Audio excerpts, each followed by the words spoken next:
말씀 충만하십시오. 성령 충만하시기 바랍니다. 오늘은 여러분에게 한 가지 질문으로 설교를 시작하고자 합니다. 우리는 지금 어떤 시대를 살아가고 있습니까? 여러분, 저희가 살아가고 있는 시대가 어떤 시대라고 생각하십니까? 우리가 요즘은 언론이 워낙 발달했기 때문에 유튜브라든지 여러 많은 매개체를 통해서 세계가 어떻게 돌아가고 있는지를 잘 볼 수 있지 않습니까? 세계 곳곳에서 강대국이 약소국들을 정복하고 또 국가와 간의 전쟁을 통해서 수많은 사람들이 죽어가고 있습니다. 그뿐만 아닙니다. 자연 생태계가 파괴돼서 참 이전에 경험해보지 못했던 여러 많은 것들을 경험하게 됩니다. 요즘 서산은 봄이 겨울에서 바로 여름으로 건너뛰는 것 같아요. 그죠? 이런 자연 생태계의 여러 많은 문제들이 지금 일어나고 있고 우리가 지금 현실로 피부로 느끼고 있습니다. 그리고 경제적인 어려움들, 극심한 인플레이션과 여러 가지 경제적 어려움으로 인해서 기근으로 인해서 수많은 사람들이 고통 가운데 살아갑니다. 그래서 이런 뉴스를 볼 때마다 뉴스를 보면 마음이 참 무겁습니다. 무겁기도 하고 저희 나라처럼 열강들 가운데 둘러싸여 있는 이 대한민국 국민 입장에서 볼 때는 두렵기도 하고 막막하기도 하고 이 세상 가운데 이 민족이 어떻게 해 나가야 되나, 살아가야 되나, 때로는 화가 나기도 하고 분노하기도 하고 낙심되기도 하죠. 하나님의 자녀는 이런 세상을 바라볼 때 어떻게 바라보며 살아가야 될까요? 이 질문에 계시록 6장은 우리에게 삶의 방향을 가르쳐주고 있습니다.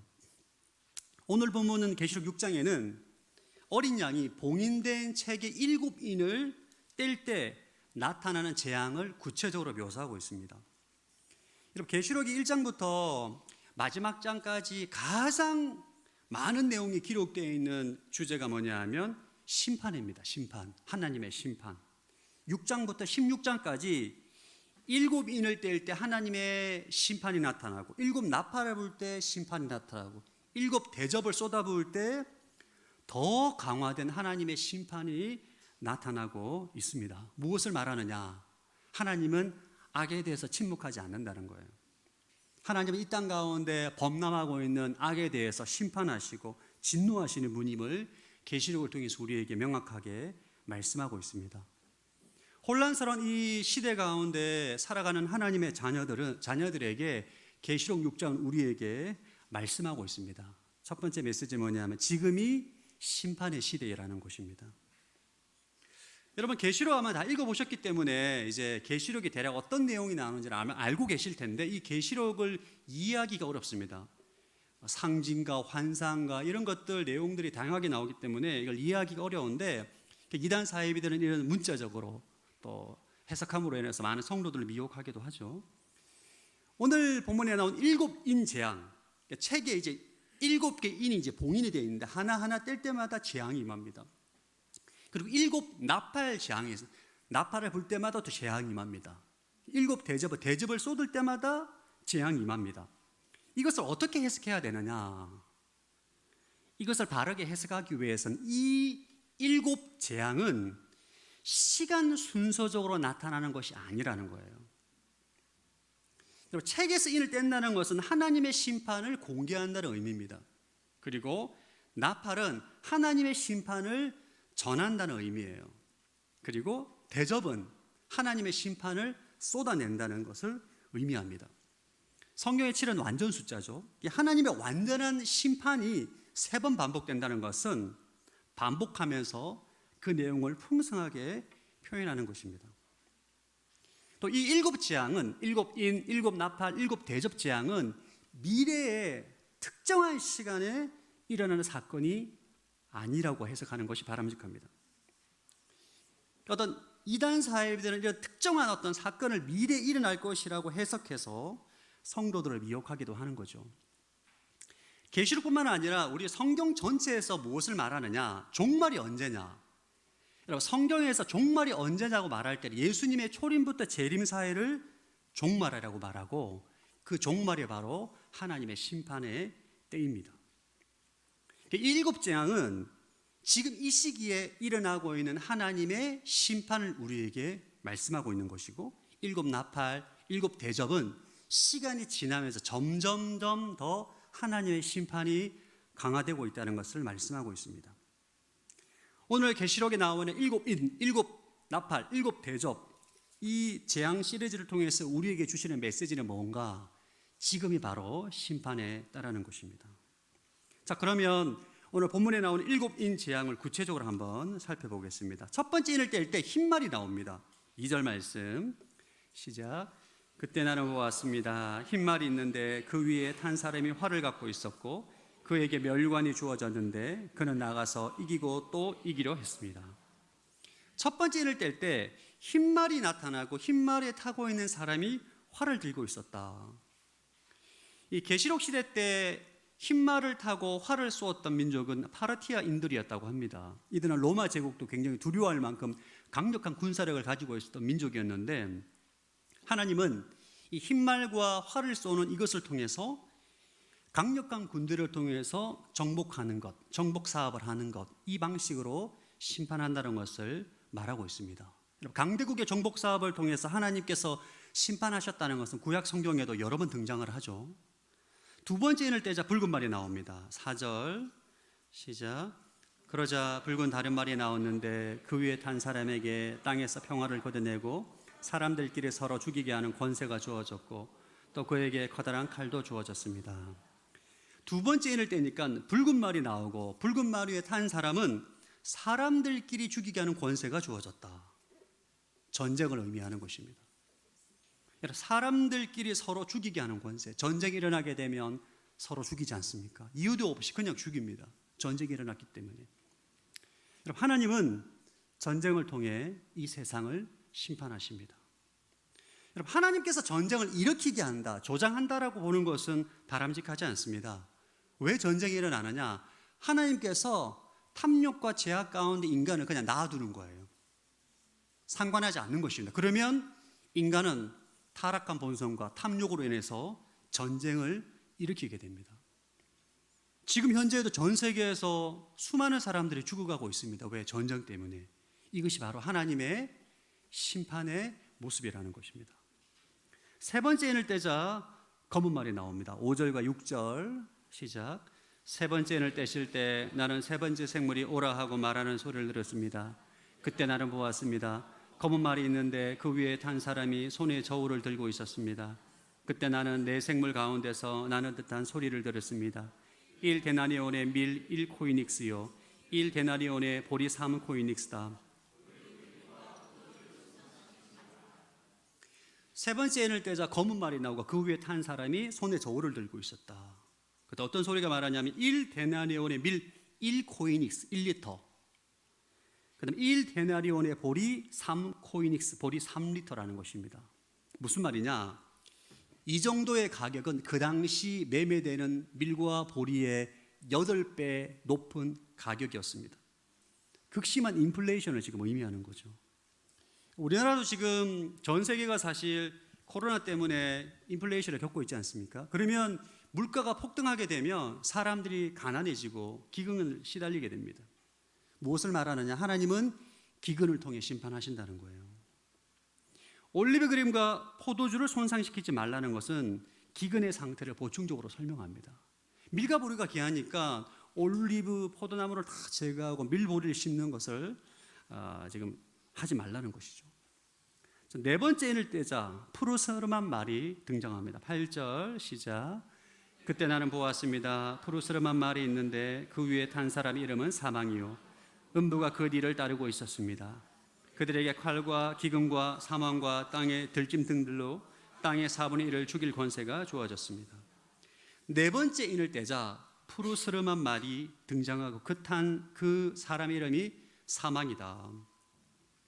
그들은 칼과 기근과 사망과 들짐승들로 땅의 4분의 1을 죽일 권세가 주어졌다. 이전의 세 개의 인보다 훨씬 강도가 높고 구체화되었습니다. 이는 하나님이 죽음으로 심판한다는 것을 보여줍니다. 이 세상에 일어나고 있는 정복 사업들, 이 세상에 일어나고 있는 전쟁, 경제적인 어려움들, 기근, 죽음은 이 세상에 하나님의 심판 아래에 있음을 우리에게 보여주는 것입니다. 오늘 본문은 1부 때도 제가 설교했지만 굉장히 좀 분위기가 숙연하더라고요. 저도 그렇습니다. 이 계시록 설교는 정말 좀 안 하고 싶은데 너무 이렇게 어렵기도 하죠. 근데 이 말씀은 우리가 이 땅을 살아가는데 이 세계를 바라볼 수 있는 하나님의 관점을 주십니다. 어려워 보이고 약간 좀 재미없지만 이 말씀을 우리가 반드시 알아야 되고 이 관점을 가져야 우리가 이 혼탁한 시대 가운데 하나님의 자녀답게 살아갈 수가 있는 것입니다. 자, 그림 한번 보겠습니다. 요한계시록 인카운터라는 책이 있는데 그 책에 나오는 그림입니다. 위 목사님 그림 사용하셔가지고 저도 앞에 나와 있는 말이 흰말입니다. 스캔이 잘못돼서 약간 노란색 말인데 앞에 말이 흰말이고 뒤 번째 붉은 말, 검은 말, 푸르스름한 말. 일곱인 재앙을 통해서 우리에게 무엇을 말하는가? 이 땅에 일어나고 있는 전쟁, 정복, 기근, 죽음은 바로 하나님이 지금 이 세상을 심판하고 있다는 것을 보여주는 징후입니다. 우리는 이 계시록 말씀을 통해서 지금이 심판의 때라는 것을 우리가 인식을 해야 돼요. 일곱인 재앙 이후에 일곱 나팔은 더 강렬합니다. 불과 우방이 땅을 태우고 바다가 피로 물들고 하늘의 별이 횃불처럼 떨어집니다. 일곱 대접은 심판의 절정을 이룹니다. 종기가 사람들을 덮치고 강과 샘이 피로 변하며 거대한 우박이 하늘에서 쏟아집니다. 이 환상을 통해서 무엇을 말하느냐? 이 시대가 바로 하나님의 심판 속에 있는 시대임을 우리에게 가르쳐주고 있는 것입니다. 사랑하는 성도 여러분, 이 시대를 이 관점으로 볼 수 있는 여러분이 눈이 열리게 되길 바랍니다. 우리 여러분, 이 계시록에 나와 있는 종말의 시대에 하나님의 자녀가 어떠한 관점으로 세상을 바라봐야 되는가, 이 관점이 없으면 우리는 하나님의 자녀임에도 불구하고 전쟁이 일어날 때마다 정복과 기근과 지진과 이런 현상이 일어날 때마다 두려워하고 염려하고 근심하고 절망하고 낙심하며 살아갈 수가 있는 것입니다. 혼탁한 이 시대를 바라볼 때 하나님께서 지금 종말의 때로 마지막 시간으로 가고 계시구나, 이것을 인식하고 우리는 이때 깨어서 기도하고 다시 오실 주님을 예비하는 삶을 살아야 되는 것입니다. 아까 우리 마라나타 찬양 불렀던 것처럼 주님 다시 오시면 그때는 이 세상의 종말이잖아요. 최후 심판이지 않습니까? 여러분, 우리가 계시록에 나와 있는 최후 심판과 종말은 마치 영화에 나오거나 소설에 나오는 내용이 아니에요. 이것은 진리입니다. 이 세상의 끝이 온다는 것이죠. 그래서 우리는 전 세계에 일어나고 있는, 곳곳에 일어나고 있는 전쟁과 기근과 죽음과 이런 소식을 들을 때마다 하나님의 경고로 들어야 돼요. 끝이 다가왔다. 끝이 다가왔다. 깨어서 기도하고 종말을 준비하라.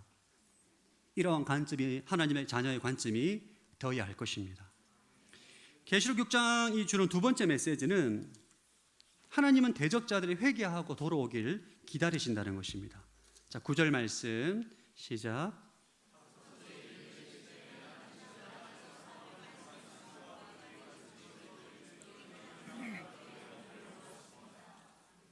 어린 양이 다섯 번째 인을 떼자 제단 아래에서 하나님의 말씀과 그들이 가진 증거로 인해 죽임당한 사람들의 영혼을 보았다 말합니다.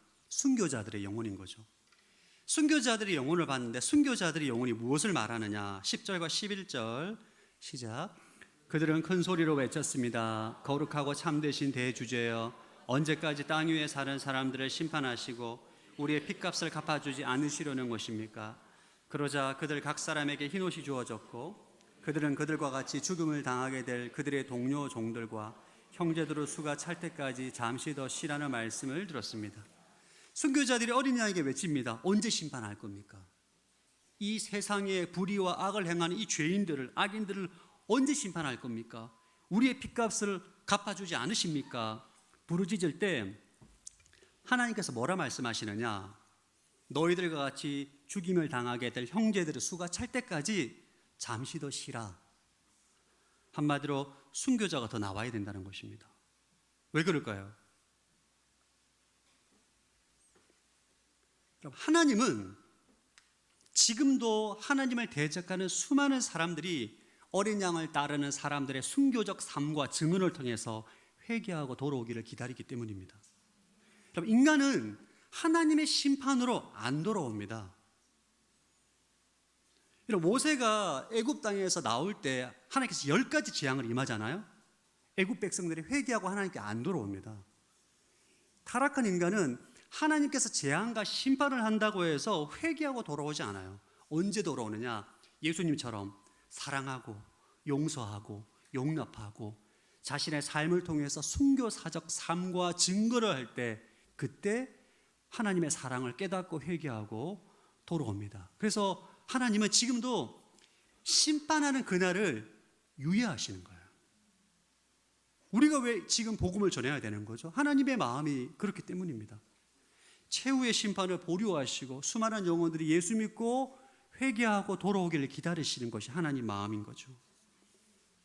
여러분, 짐 엘리의 선교사 이야기 들어보셨죠? 아마 교회를 어느 정도 다니신 분들은 아마 목사님들 제일 많이 했던 예화가 아닌가 싶은데, 너무나 유명한 이야기지만 가장 적절한 이야기 때문에 제가 다시 한번 나누고자 합니다.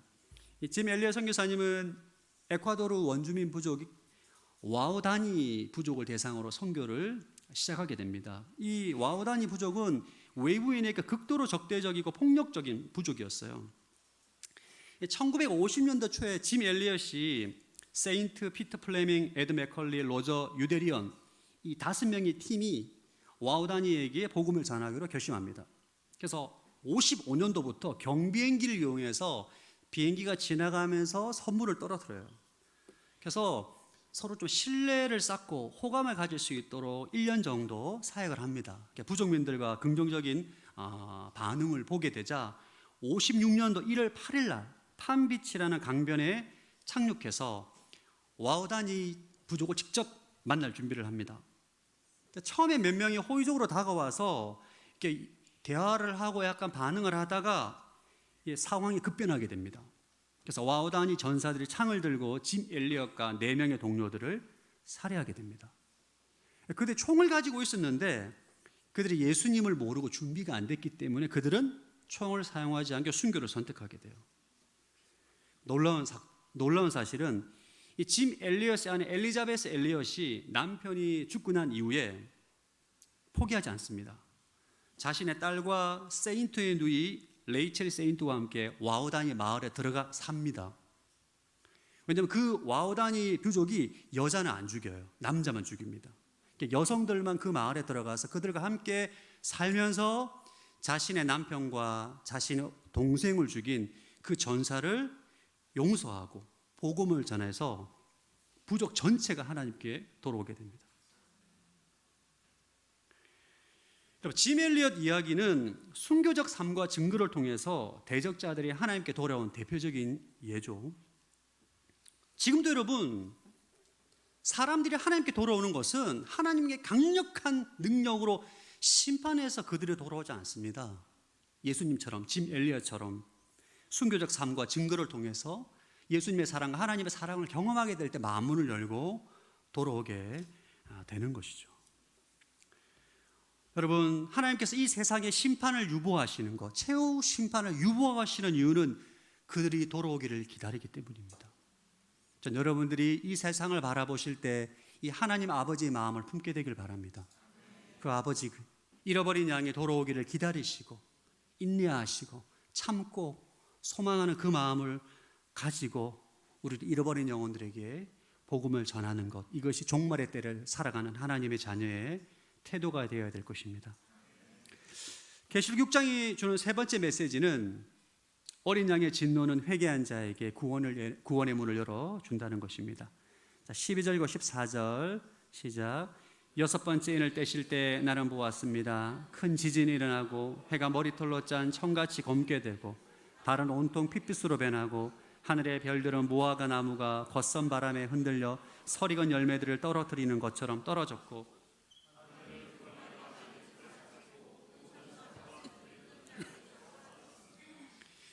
어린 양이 6번째 인을 떼자 지금까지 겪어보지 못한 자연계의 재앙이 임합니다. 큰 지진이 일어나고 해가 검게 변합니다. 우주적인 재앙입니다. 달이 핏빛으로 변하는 거죠. 하늘의 별들이 떨어지고 하늘이 사라지고 땅도 사라집니다. 우리 그림 한번 볼까요? 최후 심판입니다. 이 세상의 끝, 종말을 의미하는 거예요. 하늘과 땅이 사라지고 새 하늘과 새 땅으로 변하게 될 그 최후의 종말의 때를 말하는 것입니다. 그때 사람들은 두려워 다음과 같은 말합니다. 16절 17절 시작. 산들과 바위들을 향해 외쳤습니다. 우리의 위에 면류자가 내리라. 그래서 보좌에 앉으신 이의 얼굴과 어린 양의 진노로부터 우리를 숨겨다오. 이는 그들의 진노의 큰 날이 이르렀기 때문이다. 누가 견뎌낼 수 있겠는가? 진노의 큰 날, 온 우주적인 자연 생태계가 파괴되고 하나님의 최후 심판이 임하는 그날이 있는 것입니다. 그래서 그때 사람들이 누가 이 진노를 견뎌낼 수 있겠느냐, 끔찍한 재앙이 임한 거죠. 이 최후 심판에 누가 견뎌낼 수 있느냐? 견뎌낼 수 있는 사람들 계시록 7장 3절과 4절에 말합니다. 시작. 말했습니다. 우리가 하나님의 종들의 이마에 인을 치기까지 너희는 땅이나 바다나 나무들을 해치지 말라. 그리고 나는 인침을 받은 사람들의 수를 들었습니다.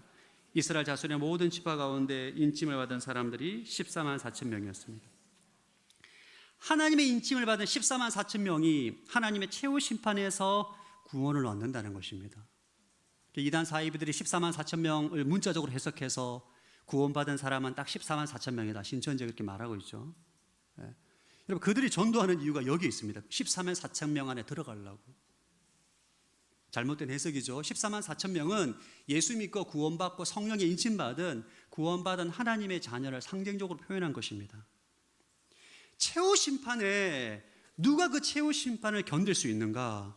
예수 그리스도를 믿고 회개하고 하나님의 자녀가 된 사람들은 최후 심판을 면할 수 있는 것이죠. 아멘. 어린 양의 진노는 대적자들에겐 두려움이지만 회개한 자들에게는 구원의 약속인 것입니다. 여러분, 우리가 복음을 전해야 되는 이유가 여기에 있습니다. 여러분, 지금은 종말의 때를 살고 있지만 하나님의 최후의 심판하시는 종말이 올 거예요. 하나님은 대적자들이, 죄인들이 하나님께 회개하고 돌아오기를 원합니다.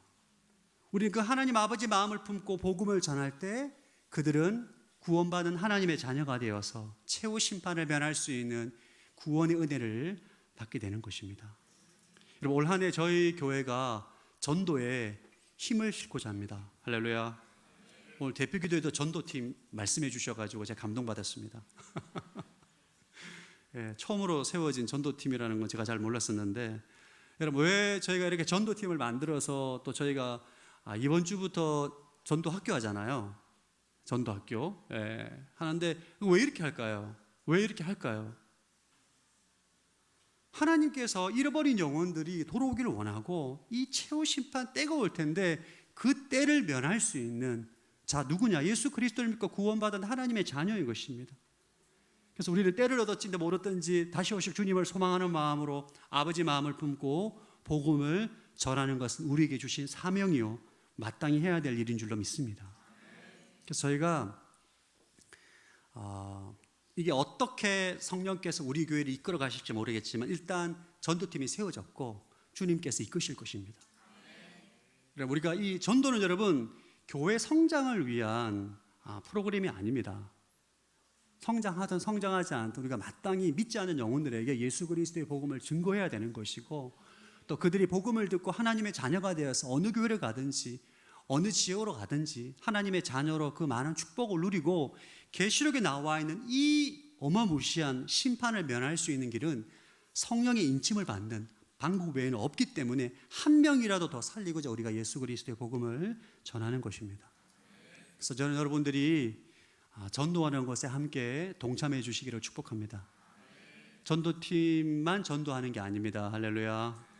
전도팀은 온 성도가 전도하는데 섬기는 스텝이고 우리는 각자 삶의 영역에서 부르심의 자리에서 전도하는 하나님의 사람이 되어야 할 것입니다.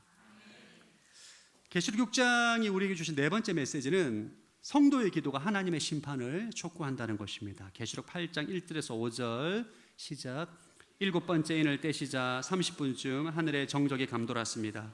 그때 나는 하나님 앞에 서 있는 7 천사를 보았는데 그들에게 7 나팔이 주어졌습니다. 또 다른 천사가 와서 금향로를 들고 제단 앞에 섰습니다.